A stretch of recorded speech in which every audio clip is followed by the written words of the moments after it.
This is Later with Lee Matthews, the Lee Matthews Podcast. More of what you hear weekday afternoons on The Drive. I always enjoy having him on because not only is he a history buff like I am, but he's a fantastic author. He's written such books as The Oklahomans, The War Between the States, America's Uncivil War, and novels like Shortgrass and Mustang. John Dwyer is joining us now. His newest creation is The Oklahomans, the story of Oklahoma and its people, now in its second volume. And in this one, John, you pick us up from statehood to basically current times? That's right, Lee. As you probably know, there have been a lot of people wanting to know and waiting for the sequel volume to find out what happened in Oklahoma after statehood. And as you well know, a whole lot has happened. A whole lot has happened. I mean, one of the interesting facts I find about our statehood is right before statehood, you could buy booze in Oklahoma, and then immediately after, because Prohibition had kicked in, you could not. Well, you're right, and you've probably seen the picture in the new Oklahomans 2, which about a half-page picture in there, Lee, that shows how serious they were about getting rid of the booze. They were taking axes to it, and it was a river of whiskey flowing down Grand Avenue in old Oklahoma City right after statehood. Yes, and but very curious about that, too. Now, that you also get into more of the meat and potatoes of some of our founding fathers, some of the names we've become so familiar, and you spend a lot of time talking about who these men were. Well, that's right. There was a gallery of really larger-than-life figures. A lot of Oklahomans are familiar with America's founding fathers, the Washingtons and the Jeffersons and so forth. But it took some big people, some big men, to found a state off from the southern plains and the prairie.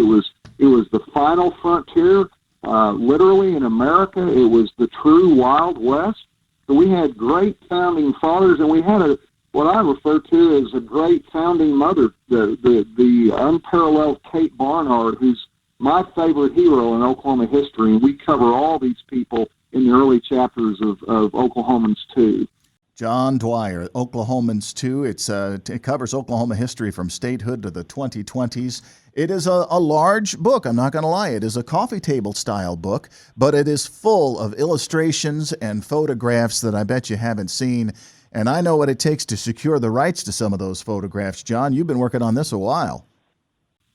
I've worked on it a long time, Williams. I think you know Dr. Bob Blackburn, I call him the dean of Oklahoma historians, first threw this idea to me back in 2005 to write a new Oklahoma history book that was not a list of facts and figures.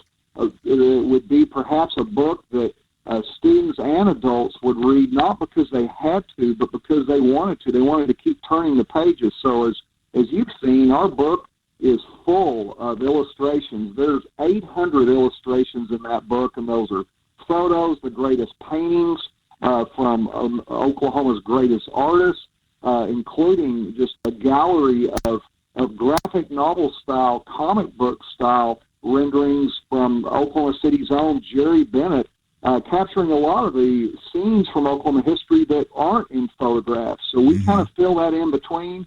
We know the average reader doesn't want to turn the page and see just 2 more pages of text. They want to see pictures, action, color.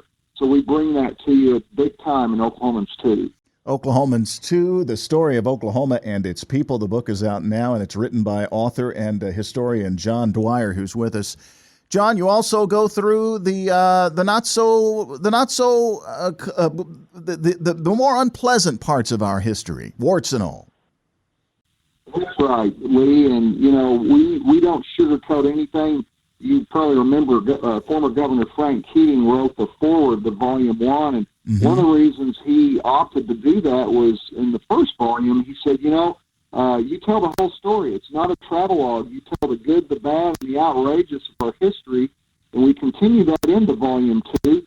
And yet there's a distinguishing factor beyond that, Lee, that a lot of our readers have noticed, particularly in the new Oklahomans 2, and that is no matter how great the scandal or the tragedy, whether we're talking the burning of Greenwood whether we're talking county commissioner scandal, which was the most wide-ranging political scandal in American history, not just Oklahoma, whether we're talking tornadoes, whether we're talking bombings, there was always somebody that stood up, spoke truth to power, might have gotten clobbered for doing it, might not have been on the winning side at the time, but that we have dug into the history and found to bring out the gold so that readers, in particular young people, Lee, can see that no matter how bad the situation that occurs around you, and I'm thinking times like the 80s oil boom and bust, no matter how crazy everyone is acting around you, there is an exemplar from our history in every chapter, in every case, that stood up and did the right thing.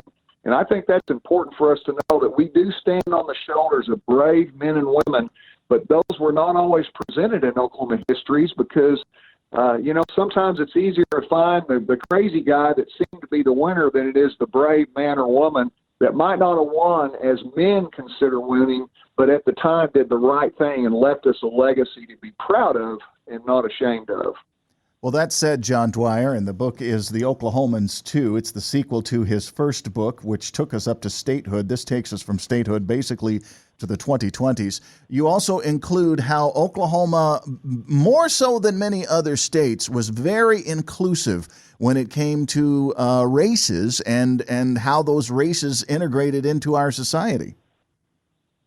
Well, that's right. And Mark Green, who I think you know, of Mardell and Hobby Lobby fame, he kind of caught the vision for this with he found a line at the beginning of the first volume, and it's repeated in Oklahomans 2, Lee, and I'd even forgotten I'd written it, but the line was this, that Oklahoma has always been the land of the second, third, and sometimes last chance. And if you think back through our history, as you were kind of alluding to, whether it's the tribes coming on the Trails of Tears, the many Trails of Tears, the tribes coming from the north and the west, what we call the second Trail of Tears, whether it's the defeated Confederates from the south coming for a new chance, the ex-slaves, whether it's the Vietnamese boat people in our own time from just a generation ago.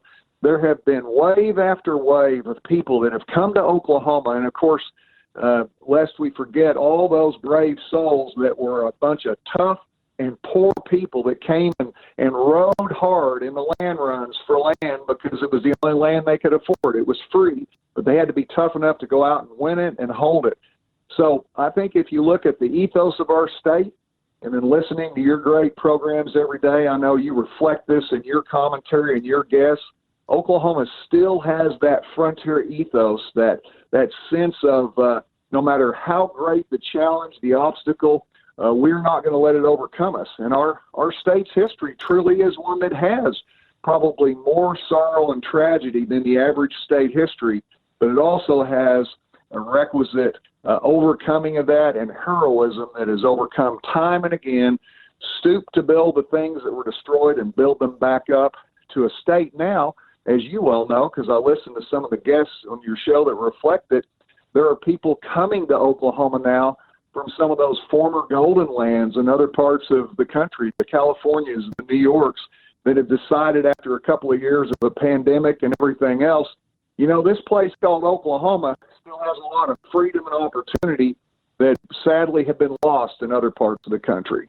Well, he celebrates it in his new volume, The Oklahomans, the story of Oklahoma and its people. It's volume 2, From Statehood to 2020. Will Rogers Medallion-winning author John Dwyer, and foreword of the book by Mark Green of Hobby Lobby fame. The book is available everywhere, John? Yes, it is. Your favorite bookstore. I'd encourage folks this coming Saturday afternoon from 3 to 5 at our favorite bookstore in the world, Full Circle Books in Oklahoma City, 50 Penn Place. We're having a book signing, so come out. I'll be hanging out. We'll have a lot of goodies for people to munch on. 3 to 5 this Saturday at Full Circle. And then in Oklahoma City, you can also find more information on our books at johnjdwyer.com. Lots more information. You can reach out and ask me questions about it if you've got those as well. Thanks for listening to Later with Lee Matthews, the Lee Matthews Podcast. And remember to listen to The Drive live weekday afternoons from 5 to 7, an iHeartMedia presentation.